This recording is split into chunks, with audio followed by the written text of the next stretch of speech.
Namaskaram. Suprabhatam everyone. We'll start the session now.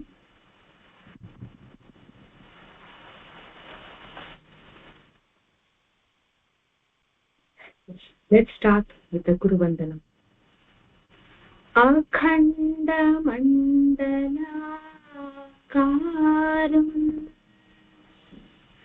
Vyaptam Yena Characharam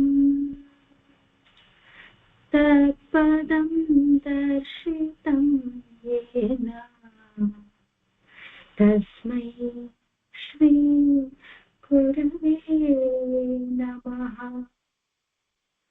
Om Gurubhyo Namaha. Welcome to everyone. A very warm welcome to everyone. We have seen a lot of things in the last class, and I'm very happy about the fact that more than 10 participants have taken the quiz, and I assume that you have had a chance to listen to the recording once again. I'll just stop here for a second. In case you have any issue or something, you can please raise your hand. All of you are muted by default. So in case you want to leave a message, you can leave a message in the chat, or you can raise your hand so it stop appropriately and I would take your question. Okay? I'm very happy about the fact that many of you had. Yes, Palakshmi Bhagini. Answer the quiz questions. When you see huge mountains and river, what feelings do you get? Bhagini, I'm sorry to stop you here. We'll discuss the quiz questions at the end. Okay? Let me go ahead with the class first, and then we'll discuss about the questions at the end. I know many of you might have doubts, but I'm happy that you have taken the quiz and you have tried to attempt to know what you have learned and what we remember, because this is a journey and all of us are learning together. I'm also a student and I'm also in the yoga sadhana, so let all of us learn together and grow together. That's the essence of this class. Okay?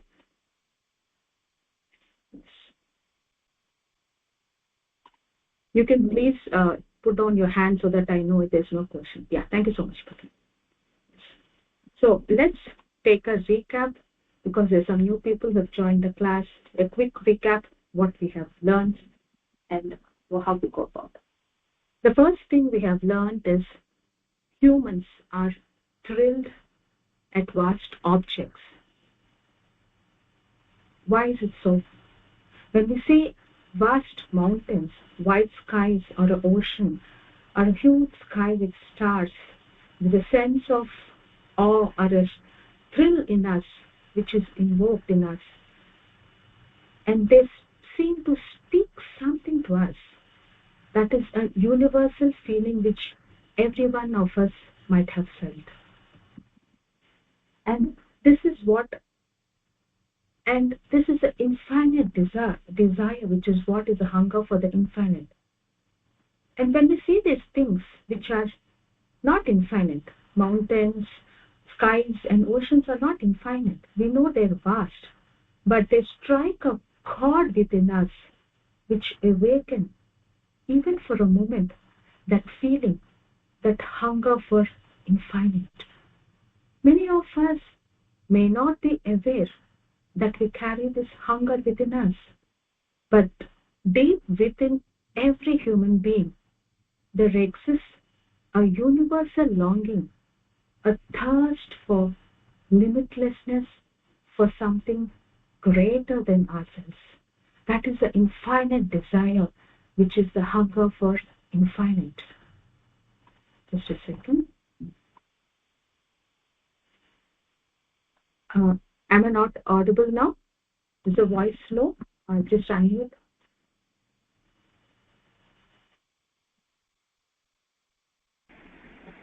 Yes, ma'am, it's very clear.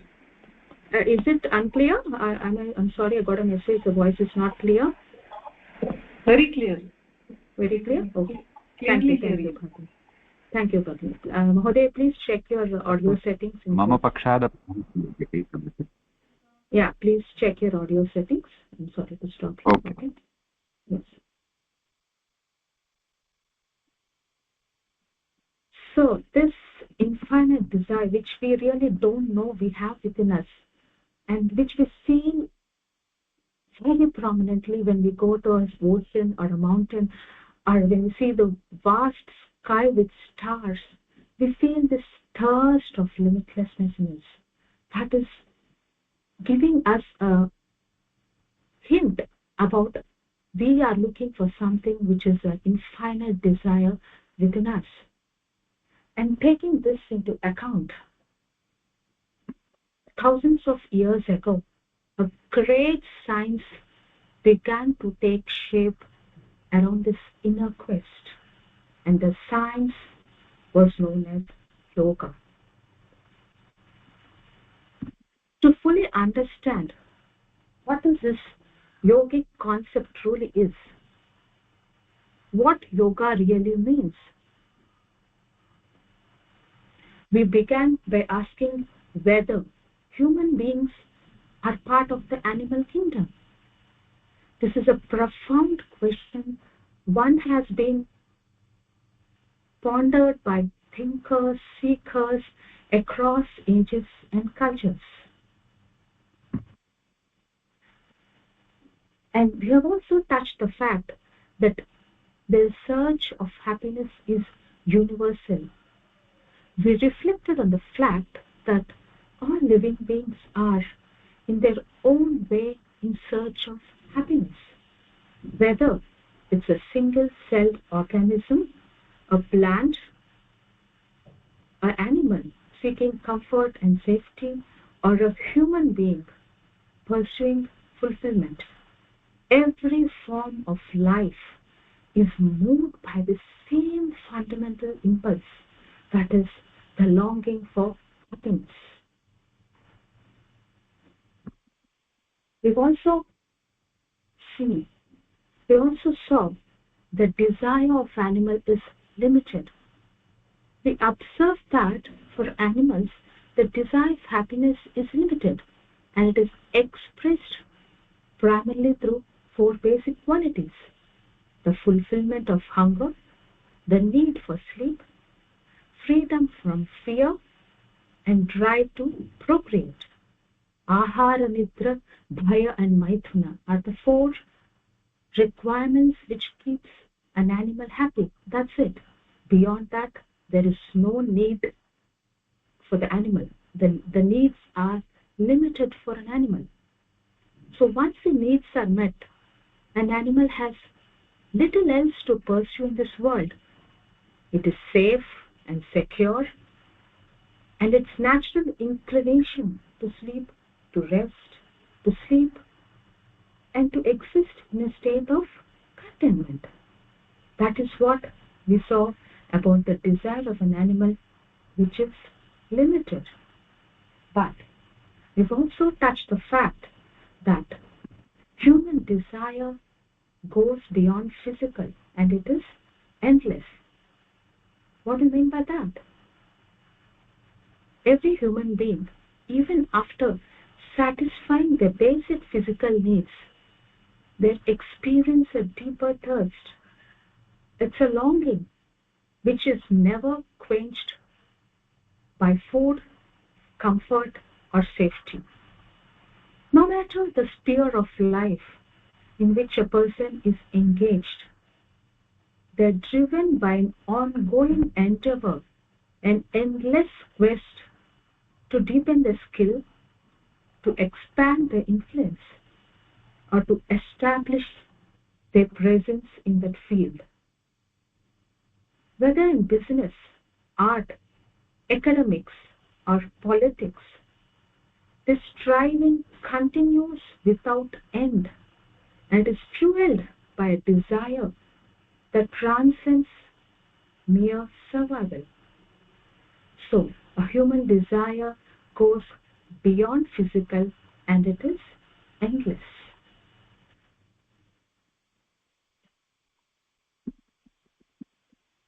We've also discussed on the fact there's a qualitative difference which is a clear distinction which reveals a qualitative difference between animals and human beings. And it is just not quantitative, it's qualitative.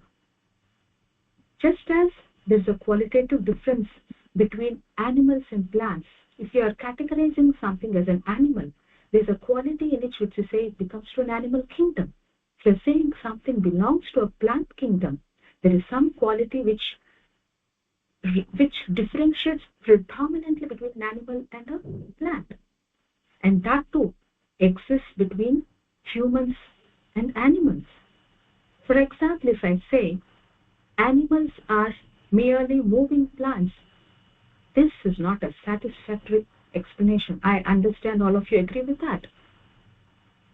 This is precisely why we have different names: plants, animals, and humans. For example, consider this. Take an example. A mother shows a cow to a kid for the first time and says, "Look, this is a cow." And the child observes the animal and forms an idea of it. The kid knows that the animal with 2 horns, 4 legs, and has a different look is called a cow. So the next time the child sees a cow, it recognizes and says, "Look, mommy, here's a cow." So what is it that the child could identify? How did the child identify? This recognition arises because of a certain commonality among cows, which allows us to categorize them. This is referred as jati, a class of animals. For example, it's a class of cows. They have the same characteristics, a same type of look, structural features, and stem body structure. When we notice that things belong to a particular category, we assign a name to that category, acknowledging the qualities they share. So jati is a class or a type, and you can say it's an animal jati or a plant jati. So jati talks about a certain commonality among species or the living beings, whatever it is, human beings or animals or plants. And we've also seen there is no quantitative difference, not much of quantitative difference between humans and animals. It is basically qualitative. I'll elaborate that more in the coming slides. We've also seen dharma or the qualitative difference is the distinct factor. It's the main differentiating characteristic factor that distinguishes one category or you call it jati or one species from another, and that's called dharma, which is a qualitative difference. Just like we say, the thing which burns is called fire, and if what does not burn is not fire. A thing which wets is called water, and that which does not wet is not called water. There is a defining, unifying characteristic which defines and states that this is water and this is fire. That unique factor is called dharma. In the same way, human beings too have a dharma, a distinctive principle that defines their nature and sets them apart from other beings.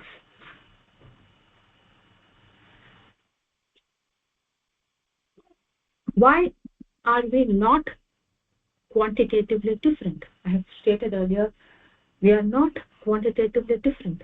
For example, you take intelligence.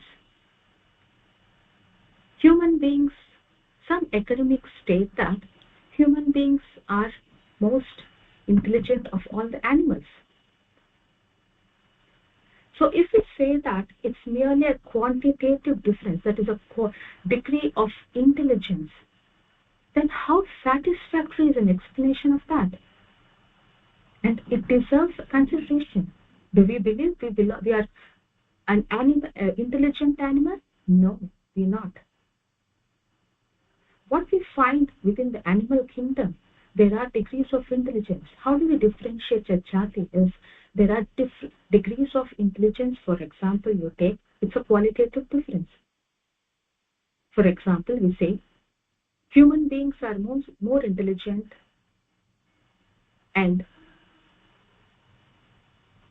in the animal breed, if you look at it, monkeys are more intelligent than dogs, dogs are more intelligent than worms, and go on. There's a different degrees in the spectrum. This is not a satisfying answer because they are named as human beings. Human beings are not merely the most intelligent animals, but there's something qualitatively different which makes them uniquely different from animals. Okay, and that is what is dharma. We have discussed that in the last class. So I would like to take a pause here.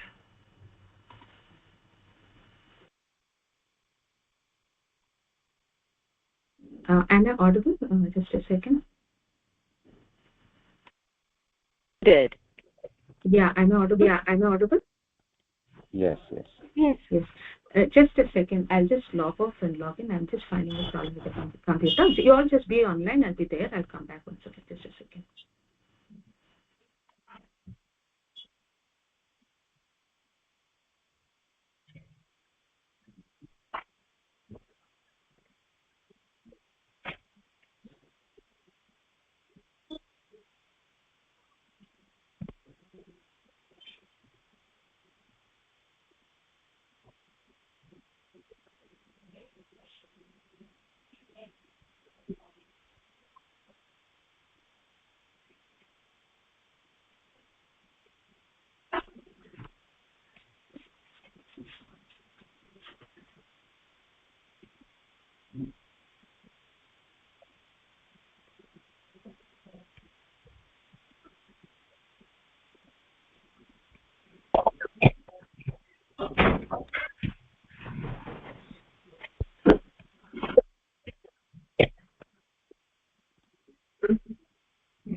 Yeah, I'm sorry. Am I audible now?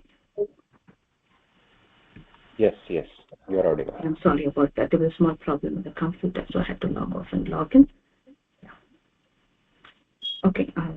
I would like to take a pause here, and I would be happy if one of you can elaborate briefly, or you can give me a brief answer.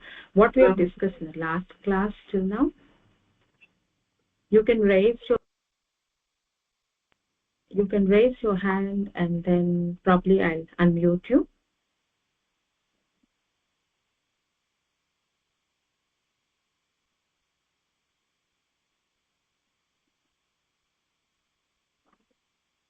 Purushottam Mahodaya, Purushottamji, can you just elaborate in few words what we have? Yeah, can you hear me? Yes, Mahodaya, you're audible. Okay. Namaste. Yes, what I learned from this is that the vastness of the universe and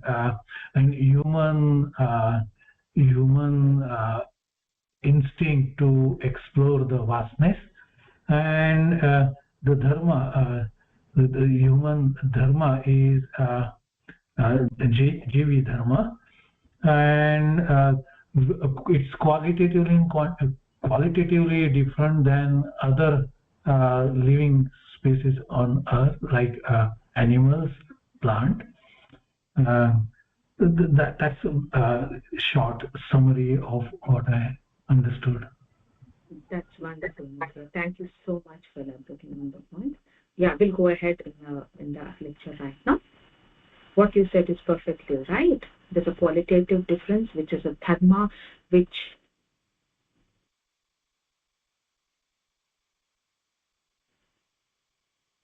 Okay, I'll just mute everyone.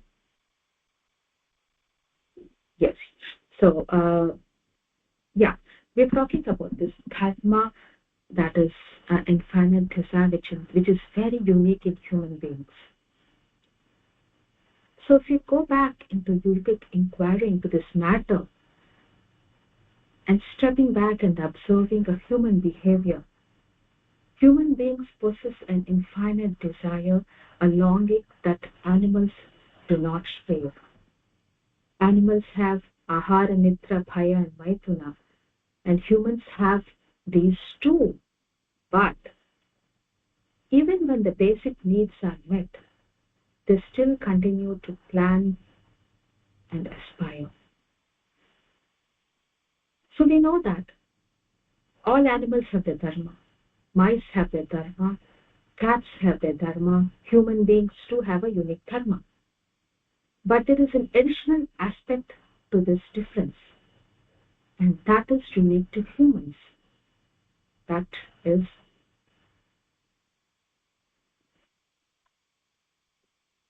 but no animal or living being have a choice, have no choice to follow the dharma. They are bound to follow the dharma. Whereas human beings, animals are bound to the dharma. A cow cannot act like an elephant. A goat cannot act like a tiger. Similarly, a rock must act like a rock. A fire must act like fire. They are bound to dharma. But human beings are the only living beings in this universe who have the freedom to choose their dharma to as a human being. That is called free will or swatantra ichha. This is what is a remarkable quality or an ability for a human being to choose what they will do in their life. Either they follow their dharma or they don't follow their dharma. This freedom is so powerful that a person can even choose whether or not to follow the dharma, the swatantra ichha. Those who are unaware of that human dharma, what human dharma truly is, will inevitably fail to follow it, often without realizing it, unconsciously staying in the animal nature, animal dharma. Previously, we have seen that when a baby experiences hunger, it does not understand the cause of the problem, not the solution. It cries because it's hungry, but it doesn't know what would satisfy it. So it starts putting its thumb in its mouth, thinking that it will help. But that is not going to help the baby. The baby might stop crying momentarily, but the hunger still persists, and the baby continues to cry. In the same way, human beings have this infinite desire, and yet the vast majority do not recognize it. They're unaware that this unending longing exists within them, and so they pursue life without consciously understanding the driving force behind their actions. They don't know how to fulfill this infinite desire. And that is what is the main problem. So, when we have spoken about infinite desire, how are we going to fulfill this infinite desire? Can finite things fulfill this infinite desire? Yes or no? No. Finite things can never fulfill an infinite desire. People do not understand the nature of what's happening. They have an infinite longing to seek that fulfillment. They try to attempt to satisfy with finite things, just as I told that a baby tries to keep its thumb in its mouth to fulfill its desire temporarily.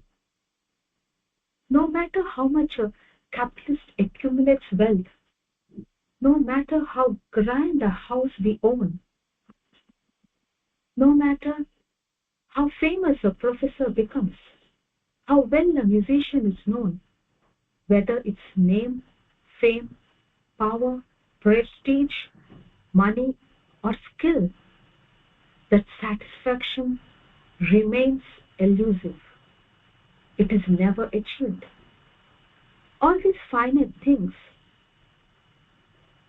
all these things are finite, and human beings have an infinite desire. That's the main problem. And there is no correspondence between them and how hard they try. The finite can never be fulfilled with the infinite can never be fulfilled with finite things.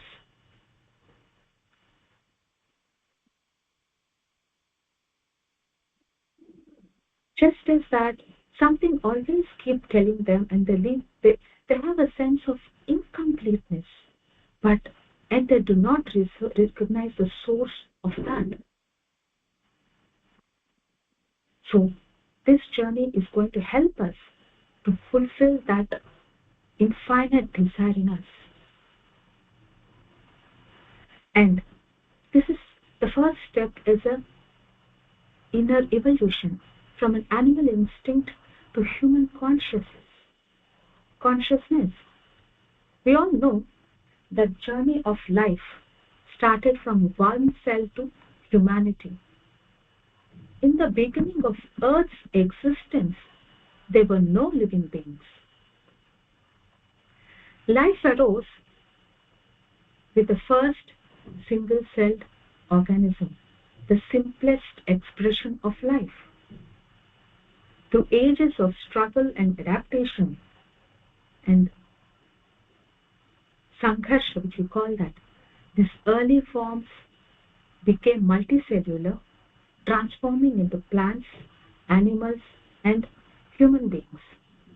This process, all of us know about it, is the Darwinian evolution. It's a biological truth. And on a spiritual metaphor, we can say that from primitive to the refined and from instinct to awareness. There has been a drastic change from one organism to single-cell organism to multicellular organism. As we have evolved from animals, we truly hold animal dharma also within us. There are two dharmas in us, that is the animal dharma and the human dharma. So, what happens when there are two dharmas in us? There's always a battle. There's a struggle between the two, animal dharma and human dharma. For example, there are two participants in a fight or something. If one of them decides not to fight, it's an automatic win for the other party. Similarly, if one side does not fight, the other automatically wins. Similarly, in most lives, we really don't understand or realize we have a human dharma in us.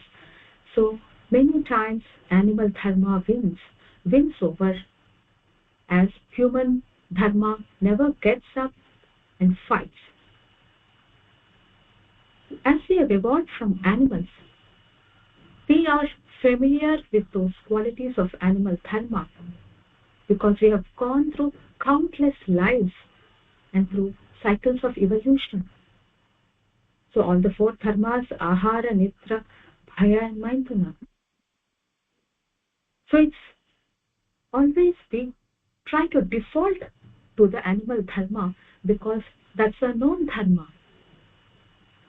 These instincts are necessary for survival. I don't deny that human beings do not need that. But human beings often try to expand them into more complex desires. For example, ahara. If you take ahara, there's hunger for wealth, status, pleasure, food, which is much more than which is required for normal survival. If you take a bhaya, humans have the fear of loss of property or insecurity, death. An animal do not have this. It's, all these are they have an extension of bhaya in us. Nidra, if you take Nidra, we oversleep, we are lethargic, which is an extension of Nidra. Maithuna, procreation. The process is only for procreation, but there's a craving for attachment and gratification. Whenever human tries to satisfy this infinite longing through finite means, we all know these are all the finite things. The animal dharma, he is basically expressing the animal dharma, and that is being misused in him. So, how do we say who's going to win? The question occurs here. How are we going to win on this animal dharma? Every person appears human from outside, but inwardly an animal nature rules or a human nature. Vast majority of humans, they don't realize there's a battle going on with them. They don't engage in the battle and they lose the battle. And then they tread the path of the known, which is the animal dharma, which we have discussed just now. So we are humans on the outside and animals on the inside. But the aim of yoga is directly going to address this inner struggle.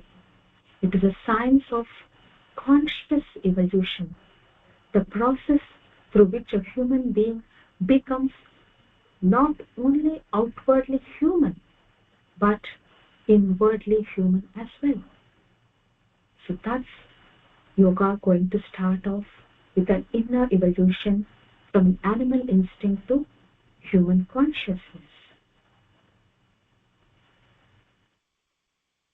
I'd like to take a small pause here and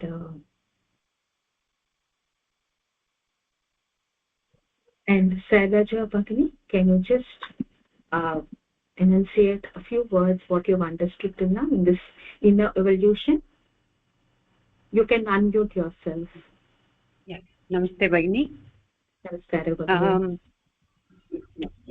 So it is basically the humans have evolved from one cell being to human. I mean, in between some plants, animals. This is all about the evolution. And humans have taken lots of births earlier. So those instincts still remain even after taking the birth of humans.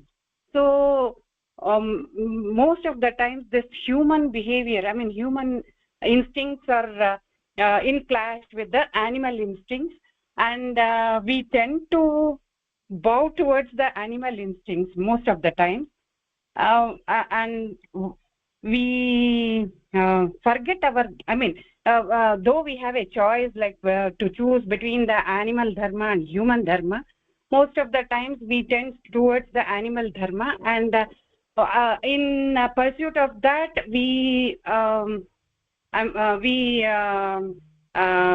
actually do not utilize that janma to what should I say, for moksha. We are not using it for moksha. Usually this intelligence what humans have, that is the main difference between the animals and the humans. So when we are not able to utilize that intelligence for moksha, we will fall into that vicious cycle of taking birth again and again. I don't know I am correct or wrong. Yes, Bhagini, thank you so much, muting. Thank you so much. But I would like to just correct a small thing about that. We cannot say it as intelligence. Intelligence is there in animals too. We cannot, because there are some animals who are very intelligent. For example, you take a parrot which speaks like human beings. Intelligence is not the only factor which differentiates between an animal and a human being. It's beyond that. That's what is an infinite desire which humans have, which no other living being has. If you see, an animal is happy with what it has. It never says, ye dil mange more, we want some. It eats, it sleeps, it procreates, it does all the activities. But still, human beings want to do something beyond that. That is what is a human dharma, which we really don't recognize it. And this is a very new topic which many people are hearing for the first time. I know that, and it needs to sink in. That's the reason I'm reiterating so many times, because the moment we realize what is a human dharma, all your actions are tuned towards that. So my process of not going ahead with much of topic is because we need to understand and think and absorb this fact that it is just not intelligence or the body structure or anything. It is the human dharma of knowing the infinite desire which we have in us, which we really don't know. That's what is a qualitative difference. I hope you're clear about it, Bhagini. Are you clear on that? Shailaja, Bhagini? Yes, Bhagini. Maybe I should have told like the power to think, yes. Maybe instead of intelligence, power to think, maybe. Yes, I'm not sure. Thank you. No, that's right. You have done well. You have told lots of points, and I'm glad you are following the class. It's that we really don't know that we have this infinite desire in us. That's the reason we start accumulating a lot of wealth, houses, jewelry, whatnot. The fact of saturation doesn't come in human beings because we are trying to fill up this infinite desire with finite things. For example, food. We eat and overeat, but that is a finite thing which can never fulfill our stomach. So we'll go ahead. We'll cover all these points in the forthcoming slides. Thank you so much, Shailaja, Bhagini. Okay, going ahead with this. There's a human dilemma. What's the human dilemma? That is what I was talking about is the free will, which we have the choice to select a dharma, choosing between an animal dharma and a human dharma. Human beings are endowed with free will. We know that it's a very rare quality and which humans have, and they can choose between them. An animal is bound to follow its dharma. It cannot follow another dharma. As I reiterate once again, a monkey cannot act like a tiger cannot act like a monkey. It has to act like a monkey, and the tiger has to act like a tiger.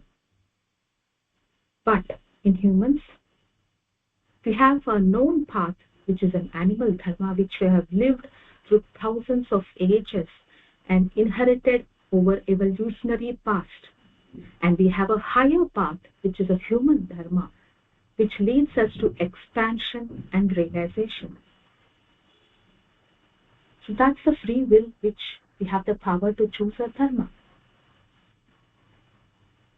And we also seen that there's a continuous battle between these two dharmas. And people are not aware about the struggle. And we always default to the animal nature, which is very well known about that. Moving ahead. And we also have seen that human beings possess this infinite desire which cannot be filled by the finite things of the world. Just like a baby putting its tongue in its mouth and trying to fulfill its hunger, not knowing what it's going to fulfill. Now, contentment of animals, which is very, very important, and this is a lesson from the nature. Consider animals living in the wild: lions, tigers, elephants, goats, monkeys. None of them overeat. None of them oversleep. None of them accumulate beyond their needs. They are content. When an animal's hunger is satisfied, it stops eating, and that's its sahaja vritti, instinct, which guides it perfectly. Animals live according to the finite needs, and their desires end when their needs are met. They have no other desire when their needs are met. However, human beings have an infinite desire, and trying to fill this infinite desire, we continue to eat, collect, hoard a lot of things, even after the body needs are satisfied. That's because we are trying to fulfill that infinite desire with finite things, whether we realize it or not.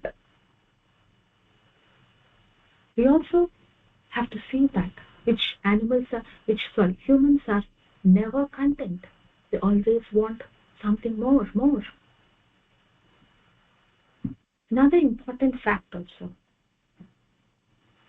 no animal is overweight. You see that? This is a very important factor which we have to realize.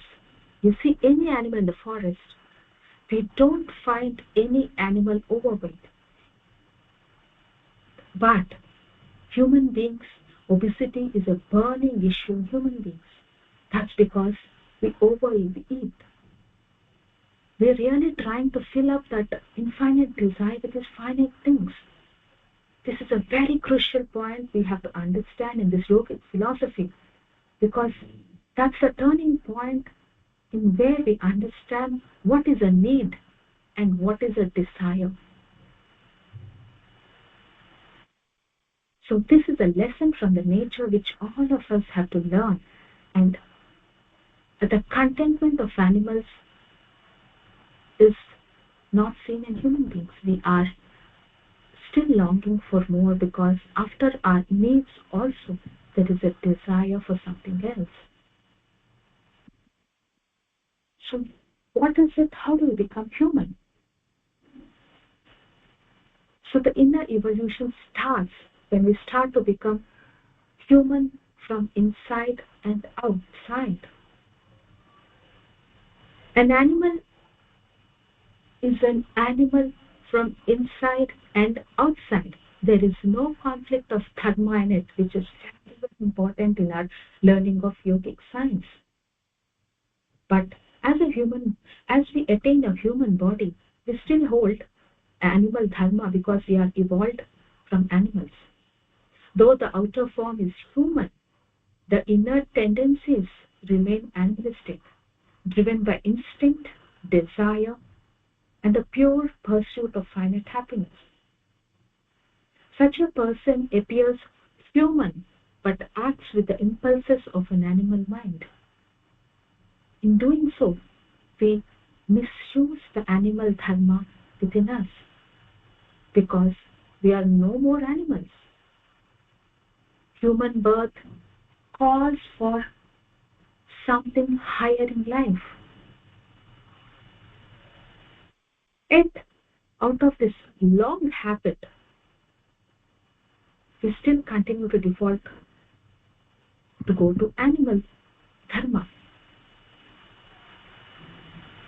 For all the animals, lions, tigers, elephants, that instinct is natural and harmonious, because they are animal from outside and animal from inside. But that doesn't serve a human being. When one tries to live as an animal by possessing a human mind, there's a disharmony, a human on outside and an animal within, which is not right. This is a problem, and yoga teaches us how to become a human from inside as well as outside. So the moment we are all here because there's an awakening in us which made us understand that there's life beyond these finite needs. So when that awakening happens, the awakening which is understanding the true nature of desire is the spark where Yoga Nishta Ananda Jivan starts. In a small number of people, perhaps 1%, there is this awakening. They recognize that the desire is infinite and no finite object can fulfill it. This happens when a person's inner eyes open to this truth and a basic nature of a person starts to change. They understand that food is finite. It is just a fuel for the body and nothing more. An attempt to fill the infinite longing with food, misuse of food, can never fulfill the infinite desire. With this realization, life undergoes a quite a dramatic transformation. A person no longer feels compelled to over-accumulate, not wealth, no possessions, not even food. They no longer chase after name, fame, power, or prestige, for they say clearly what they are. They are all temporary, limited, and incapable of fulfilling the finite desire. They understand that the finite can never fulfill the infinite desire in humans. This awakening is what understanding the true nature of desire. And yoga helps to understand this, how to cultivate this feeling of feeling this infinite desire. Yoga is a means of cultivating the experience of ananda within.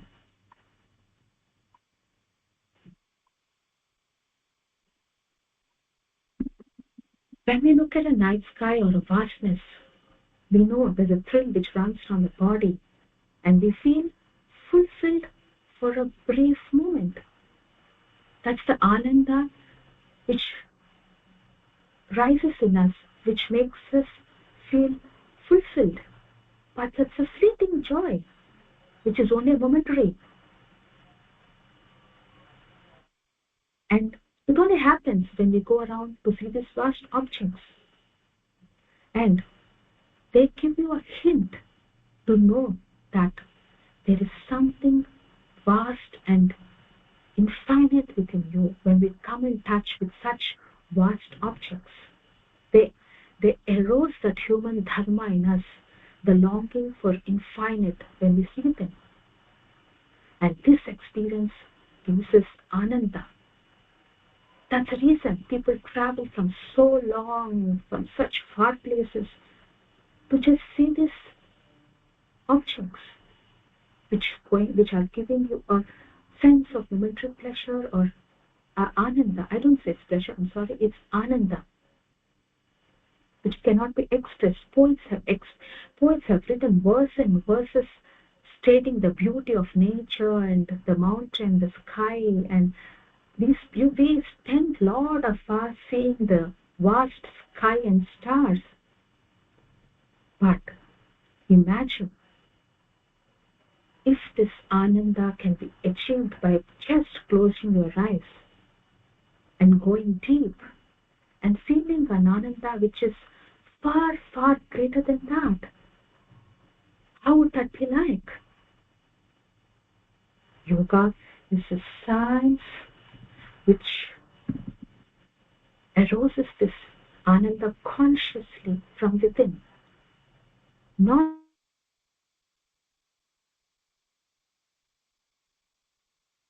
from the realization of an inner connection with the infinite.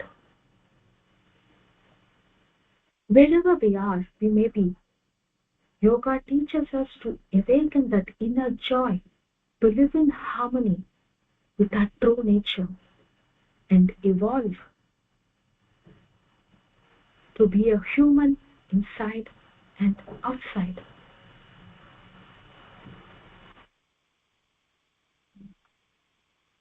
I would like to pause and take few seconds to find out Anakha Bhagini.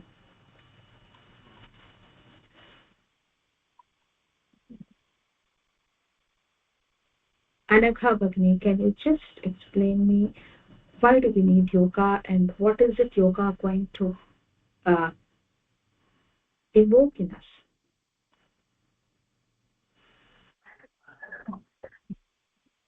Basically, it is the self recognition, self awareness, and basic understanding between the want Sorry, your voice is breaking. Bhagini? and the need. We live our life with some needs. I mean, our basic needs are.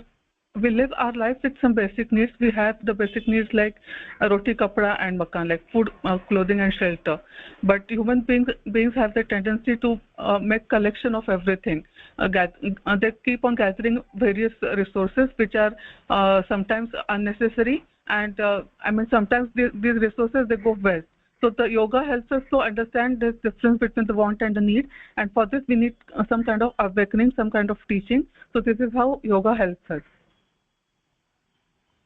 Thanks so much, Bhagini. Yoga helps us to know that we have an infinite desire, and this desire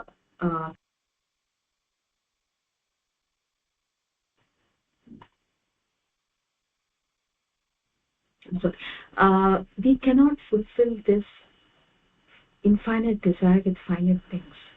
And yoga also helps us to feel the ananda within us without going to any other place, to tap that inner consciousness what we have consciously to feel the ananda within us. Okay? Thank you so much, Anagha Bhagini. Thank you so much.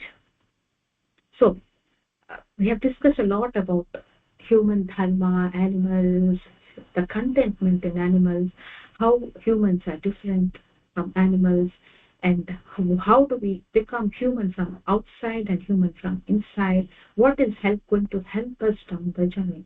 We are going to touch a new topic today, which is entropy and enthalpy. One is entropy and one is enthalpy. These two are concepts which are from science of physics.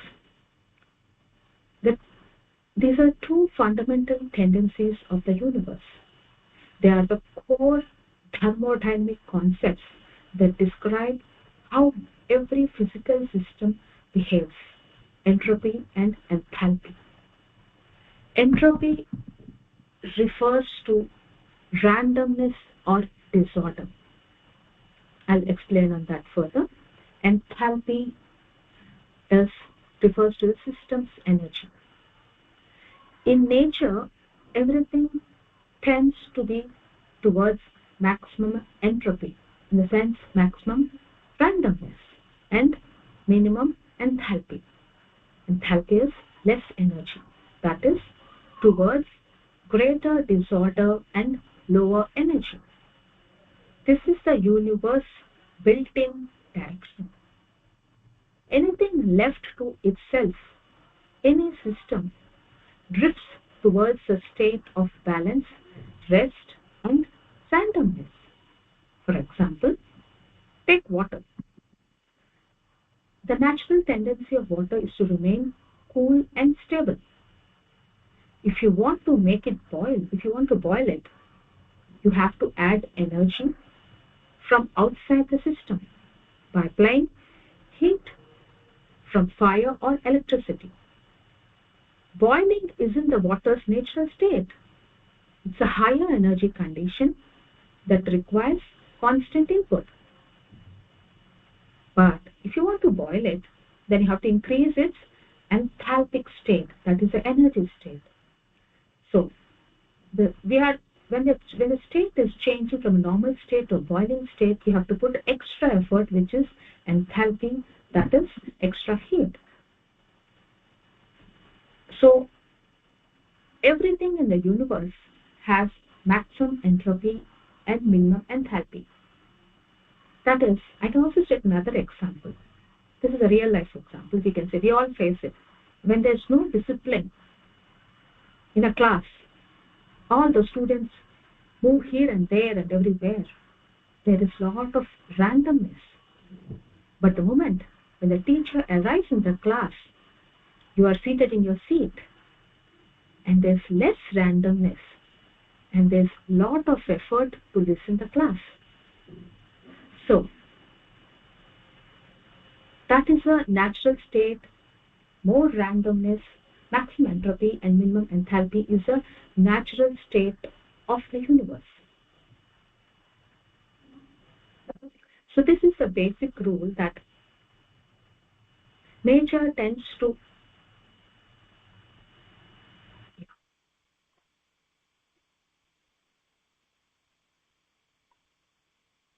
just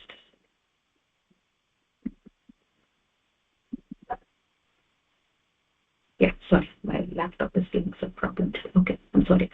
So the basic rule is nature tends to maximize randomness and minimize enthalpy. That's a natural state of everything.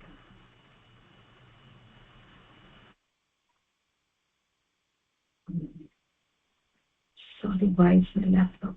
Just a second. Okay, I'll take a break. Okay.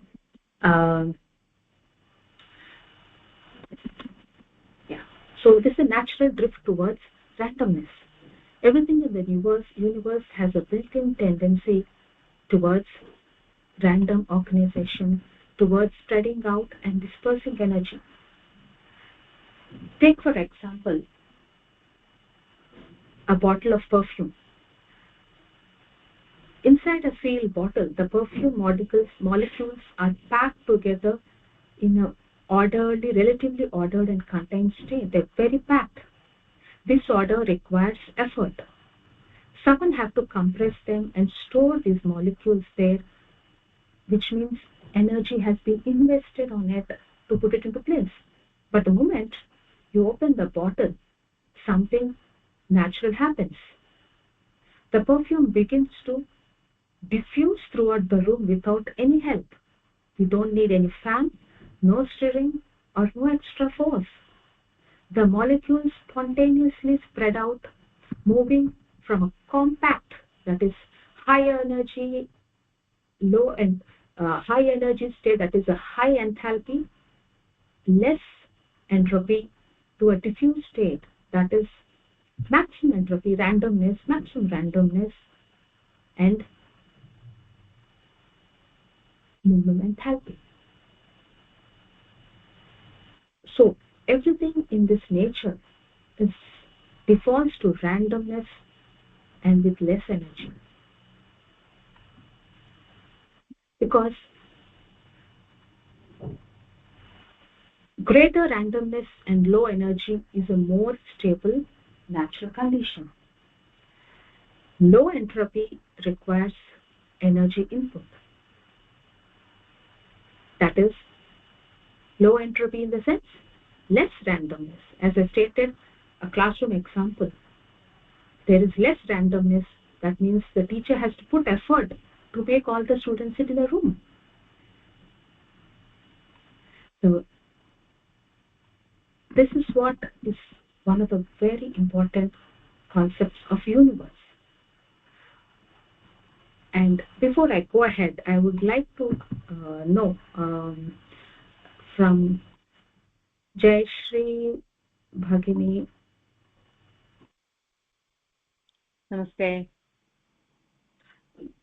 Can you just tell me what does entropy and enthalpy mean in your own words? Yeah. Entropy is the randomness that all things in the nature, the tendency of the nature is to keep maximum entropy, things in maximum entropy and minimum enthalpy, that is the energy state. The things natural state is minimum energy and randomness. Is that what you're what? Yeah, and also an example, I've told that it's a classroom example. Probably you can state that. Yeah, perfume bottle. In a perfume bottle, the particles are compressed with the energy and in a particular shape. But once they get the bottle open, it gets to lose their energy and spread into the air. that is the particles tendency. Yes, it's a randomness and there's less energy still. That's a natural tendency. Thank you, Rajesh. Shripati, thank you so much. Yeah, so this is a very important concept. Randomness is a natural tendency of the universe. So let's take a small example. What do we see here? And I would like to unmute. I'd like to mute. You can unmute yourself. If you would like to speak, please raise your hand so that I would like you to explain me what you see in this figure in your own words. Any one of you can raise your hand. I would unmute you. Yes, Shailaja Bhagini, please go ahead. All the things in the room are thrown here and there, not arranged in a proper manner. Okay, so what do you infer from that? Is it randomness? Is it yes. No, it is not organized. It is randomness. So it is maximum entropy. Okay. Yes. And yes. And what about the enthalpy, the energy required for it? More energy is required. No, for this present condition, do we require any energy for it? Yes. No. I mean, to organize it, energy is required. Yeah, but for this condition, we don't need any energy. Any energy. Energy. Any enthalpy. We just leave it. Yeah. Everything is random. So, I just mute you, Bhagini. You can put your hand down. Yeah, thank you, Shailaja Bhagini. Yes, this is maximum entropy and minimum enthalpy, saying that there is more randomness and less energy invested. You don't monitor or you don't put any energy. Everything is random in this world. Okay? And this is a second example. I would like someone else to raise their hand and tell what you understand from this figure. Someone else who has not spoken till now?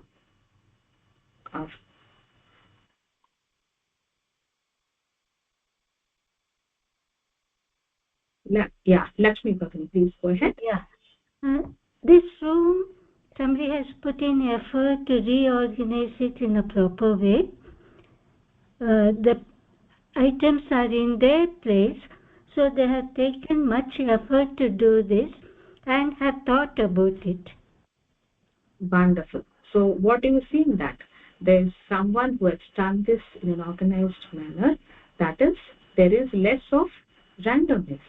So less of randomness states that it is minimum entropy.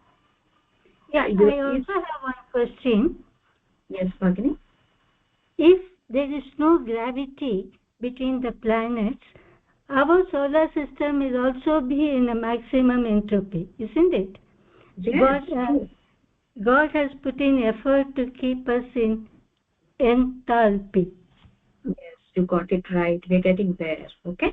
So this is, thank you so much, Bhagini. I'm muting. You can put your hand down. Thank you so much. You have anything else to say? No. Yeah. Thank you. Thank you so much.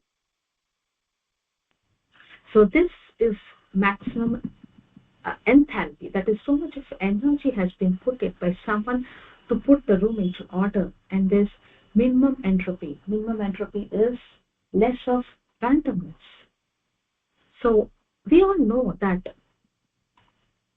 we don't see anyone in the room, but still we understand there was someone who was setting things right and placing everything in order. But if there was no someone, it would default to randomness and with less energy. Similarly, when we see the universe, there is a hidden order in the universe. What is that hidden order? When we look at the universe, we find that things are not simply happening at random. The solar system, for instance, reveals an astonishing degree of precision. Each planet follows its own orbit. never losing its path. The moon revolves steadily around the earth, and everything moves in perfect balance, guided by some laws which we really don't know. Nothing collides, nothing drifts aimlessly. Every element from the planet in the sky to the atoms in our bodies hold its place and rhythm within a vast coordinated whole. Even on earth, nature is profoundly ordered. You see the sun rising at the same time. There's so much of order. So nothing is random in universe. This high degree of order stands in striking contrast to nature's universe natural tendency. The natural tendency is to go towards randomness.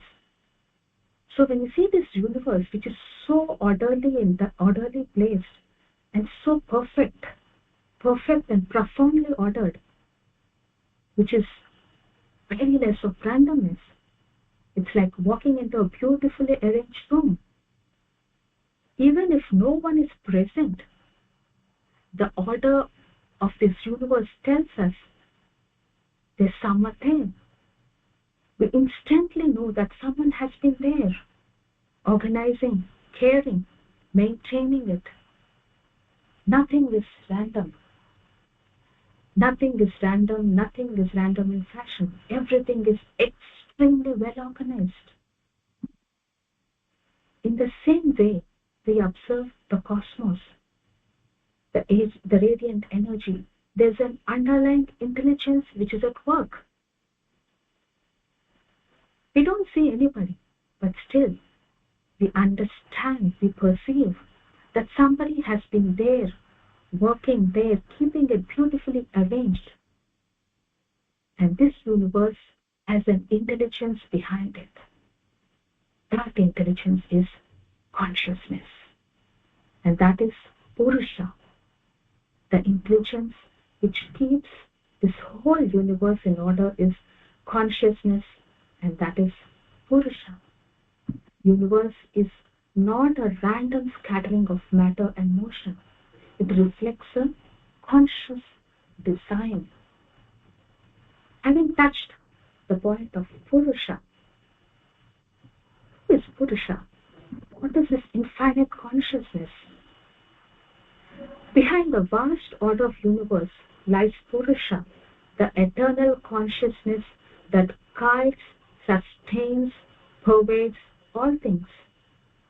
This consciousness has no beginning and no end. It exists beyond time and space. When we talk of human beings have an infinite desire, and this infinite desire which cannot be filled by the finite things of the world. How do we fulfill this infinite desire? The way is, behind this universe there's this supreme consciousness which is guiding everything. And this consciousness is what is infinite. And that is what knowingly or unknowingly all humans seek to realize. This consciousness or Purusha is what we seek to realize, which is very, very important. And that is a human desire, the human Dharma, which reinforces the fact of being a human.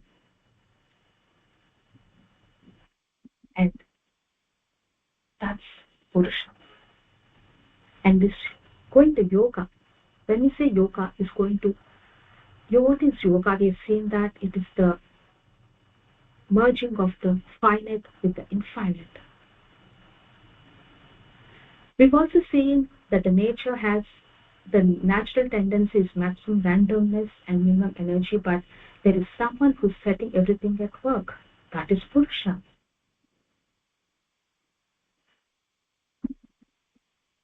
Anyone who truly observes and can sense it, there's something deeper, which is beyond the reach of eyes and ears and is guiding this vast organization, vast orderly nature of universe. This realization leads us to the next step of yoga, which is the ancient science which was developed thousands of years ago. The yoga teachers understood this desire of human beings of reaching the infinite. The yoga word comes from the root word called yuj, that is union. Union of what? Is a question which comes up. The union of two things which were once separate are coming together. That is a union of the finite with the infinite. The finite means, I mean to say, is the unit mind or the small mind with the cosmic I. The small I, we all have an I in us. That is, I am Ram, I am Sita, I am Leela, I am Sham, whatever it is. Everyone has a name. That is the name of the small I feeling in each and every human being. But within us, there is a cosmic I feeling which all of us are unaware about it. And that is where this comes up. Aham Brahmasmi, I am the Brahman. Aham Brahmasmi. This is a very important declaration. It's not a statement, but it's a realization that consciousness within me and the consciousness that governs the universe are one and the same. That is yoga. That is what yoga tries to achieve, moves ahead, the union of the small I with the cosmic I. That's the essence of yoga. Union of small I to cosmic I is the essence of yoga. This journey begins early in life, when the child's naming ceremony has been done and the child identifies, I am so and so, I am Ram, I am Sham, and so on. From that moment onwards, people become so attached to this limited sense of self, often spending their entire lives seeking to glorify it. The moment one starts clinging on the small I, his purpose of life drifts away from the source of fulfillment, the infinite consciousness which is residing within him. When we are saying Aham Brahmasmi, I am Brahman, we are recognizing the Brahman, the cosmic I within us, which pervades everything and which is the organizing factor of the universe and sustains all existence.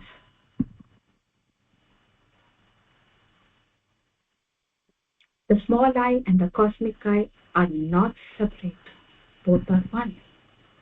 The realization which allows us, and this is practical science, yoga is a practical science which leads us to realize that Aham Brahmasmi is what it states so. It's a practice and understanding through which human beings move from the attachment of small I towards the recognition of the boundless eternal self within them and around them. That is yoga. Yoga is a practical science and this is a sadhana. You might say 2,000 times or a crore times Aham Brahmasmi, but that can never happen. It is just bookish knowledge. By uttering the word Aham Brahmasmi, it never happens.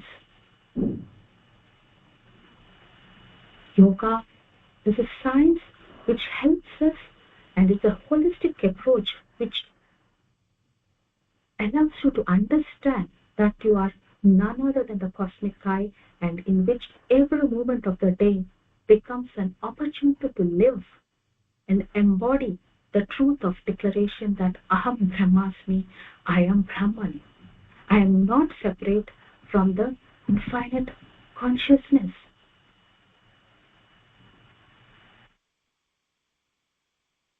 From childhood, people have experienced, yeah, this is a direct experience which yoga gives you. The direct feeling of Aham Brahmasmi. It's just not words, but it's an experience. From childhood, we have been identified with instincts of animal-like impulses. People don't understand this, but at teenage years, there comes a question: where have I come from? Where am I going? Who am I? If you're fortunate and with the grace of infinite consciousness, you get a teacher or you get a path which can help you to uncover the true nature of self. Nothing, no book knowledge can help you. No matter how many texts one reads, a mere intellectual knowledge will not dissolve the darkness of ignorance. Yoga is the path of direct experience, the union of the small I with the cosmic I.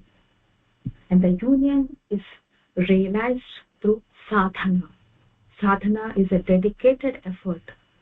By the word sadhana, I literally mean to say it's an effort, a systematic practice aimed at bringing the self into alignment with the infinite consciousness.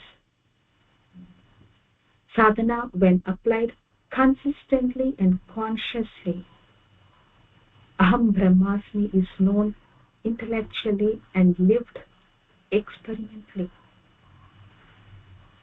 It is very important. Sadhana is the experience, to experience the union of the finite with the infinite. Yoga is not about physical postures or superficial practices. Its central principle is meditation or sadhana, a dedicated inner effort. Through sadhana, one follows a specific technique that allows the practitioner to realize, I am not the small I once believed myself to be. I am Brahman. I am not a small I. This is an experience. It's a realization. It's a anubhuti. It's a realization and it's an anubhuti. It's a wonderful anubhuti when your human dharma is satisfied, when you know that you can fulfill your infinite desire with the cosmic I, the bliss is immense. When one closes the eyes and separates from the external world, the mind turns inward and the sadhaka experiences the truth of unity with the infinite consciousness. This is the practical essence of yoga, merging of the small I with cosmic I. Taking an example here, analogy here. Consider an analogy of a river flowing from a mountain top to an ocean. The water in the river, once it reaches the ocean, merges seamlessly into something vastly greater. By its nature, water is not separate. It appears divided in rivers or lakes, but when brought together, it becomes one. You cannot separate that this is a water from a river, this is a water from a lake. Similarly, consciousness within us is not separate from the universal consciousness. We perceive ourselves as individuals, isolated persons, but the truth is inherently we are connected to the infinite. This is the innate drive of every human being to move from the small self to the eternal, boundless, infinite. Yoga, at its deepest level, is a practice of realizing that inherent oneness is not a concept. It is an experience. And I come to the last slide today, and yoga is from realization and with yogic way of life, you can reach the ananda. You can live in that ananda, which is a bliss. There's an important difference between ananda and sukha. Sukh dukh, it's all fleeting. They are based on external events. They are conditional and fleeting. They come and go. However, ananda is not dependent on events. It's our true nature. It's a natural bliss that arises when the small I comes in contact with the infinite I, and when the limited self realizes that we are not separate from the Brahman. That is a true anubhuti, which cannot be gained merely by repeating the words Aham Brahmasmi. It is through sadhana, a disciplined approach with yoga and meditation. Your person comes to this realization. But meditation is just not enough. Sadhana is just not enough. Yoga is a way of life. And it involves a lot of steps to come to this process. Sadhana, it involves a yogic person. When we involve ourselves in yoganishta ananda jivanam, there is yogic diet, there is upavasa, there is brahmacharya. Brahmacharya is not what is misunderstood. Brahmani vicharanam means you live, you dedicate your energies to spiritual awareness. That is brahmani vicharanam. This is yogic lifestyle, and this is yoganishta ananda jivanam. We are living in the world, we are fully participating in the world, but we are linked to the Supreme Consciousness.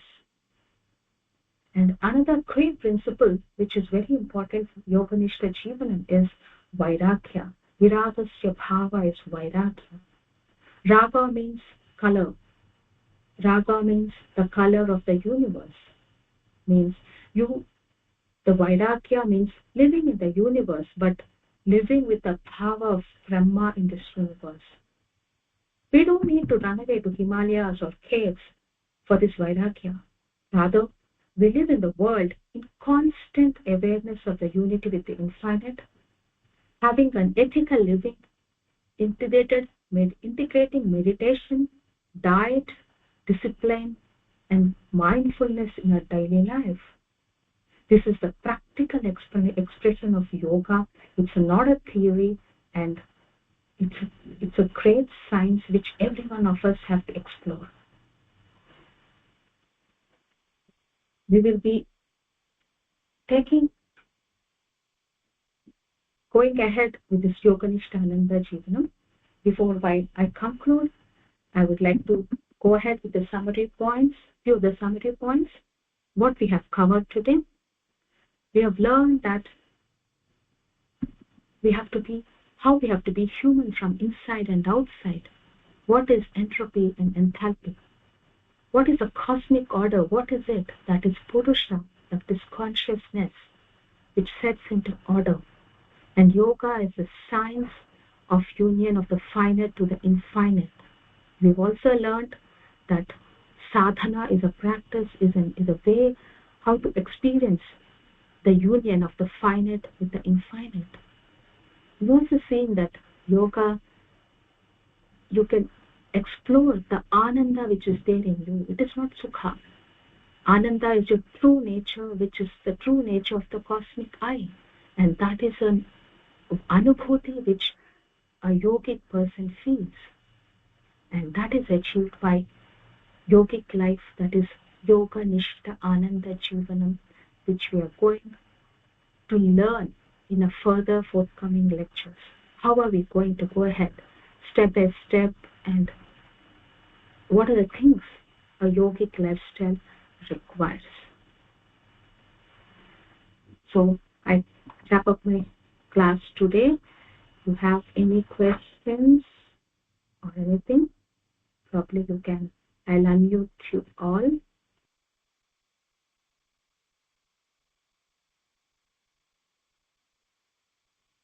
You want to tell anything, Mahodaya, or something which you feel you can speak out? Or so? Well, okay, I don't see any question. I have a question. Yes, Bhagini. May I know who's it? Lakshmi. Yes, Lakshmi. Yeah. In the quiz it says, when you look at the vast mountain rivers, what feeling do you get? I wrote faith, but there it says a chill behind your spine, in your spine. Yes, Bhagini. How do you get? That's the feeling. See, why do you go to a mountain or you go to a huge waterfall? We all have visited Niagara Falls. You've taken visas and all. Why? What is that which makes you go and see that? What is that? When you must have seen Niagara Falls, or have you seen a huge mountain, or you've seen the sky, the sky every day, the sky with countless stars, and we cannot stop looking at it. What is it which makes... My question is, why do we get a chill in our spine? I don't get any. Yes, that is what is human in us. If you see an animal is standing in front of a Niagara Fall, does it feel that feeling? Yes or no? No. No. So that is what differentiates between a human and an animal. We feel the infinite and this happens only when you visit such vast things in the universe. If you see that picture of Niagara Falls in your laptop, do you have the chill of down your spine? Yes or no? Actually, I don't get. I see the creator behind that, and I have faith in the consciousness. Yeah, that's what. If you say it's faith, or the first feeling, the moment you visit anything which is vast, you say, "Wow, wonderful." Yeah. What is that feeling? Right? It's not faith, right? Wonder. Yes. Yeah. Wonder. That wonder happens just because your nature inside you, your true dharma of the infinite, has just sprung for a moment. It just got a lift, seeing that huge vast object, because that is your true nature.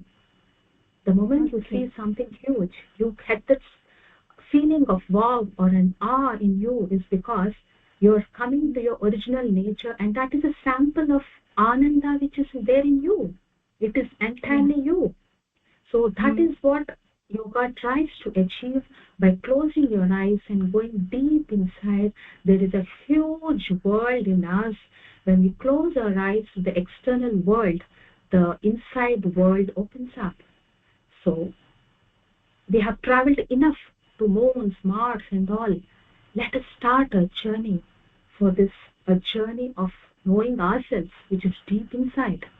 Let's close our eyes for sadhana in this process as we learn ahead, and know that there's a huge world, of bliss which is lying within us, which we have never tapped.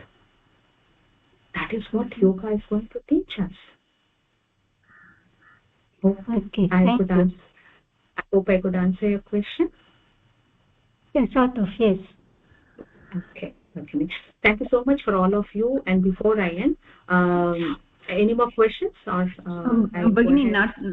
Bhagini, sometimes when we go to temples, when we see the deity, or even while we are doing puja in our house, sometimes we get that feeling. Not every time, but occasionally. Okay. Even that is the same feeling, right? See, the feeling which you feel, the bliss. See, that is touching the bliss point in you, but that is very momentary. It is just for a moment. Correct. But correct. The feeling continues the whole day, and you cannot explain the feeling of bliss. Okay, that is what yoga tries to capture. Whether you see a huge mountain or a huge deity, something in you triggers that feeling. Correct. So that is what is a human. We are human because of that, and we are not animals. An animal, you keep it anywhere, there is no response. It just watches and it moves ahead. But as we are evolved from animals, and that is a special dharma in us, we need to know what we are, and we are truly human. Right? Correct. Got it, Bhagini. Thank you so much. Thank you. Any more questions? Or I can wrap up the session? Yes, madam, I have a question. I am Girija. Namaskara, Bhagini. Namaskara, I am Girija. That yoga is the science of union of infinite and finite. The finite and finite. Finite with the infinite.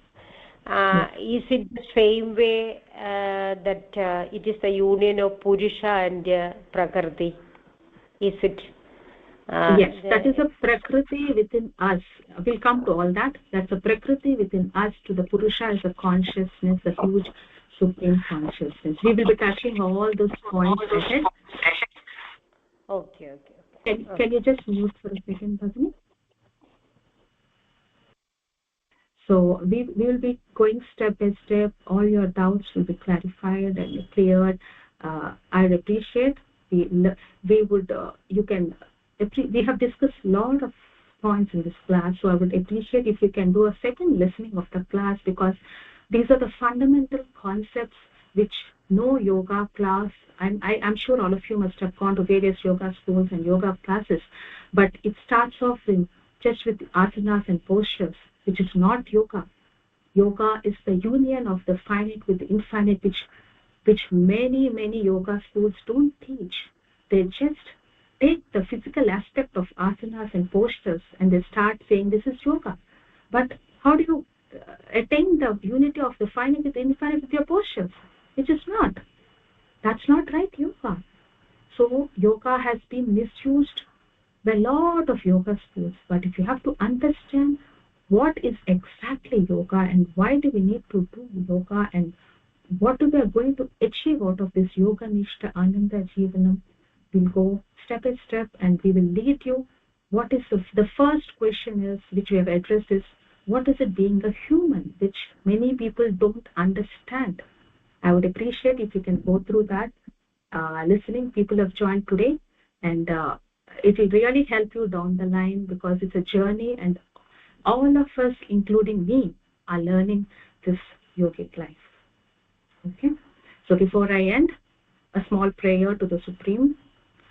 Tava dravyam jagat guru tubhyameva samarpaye.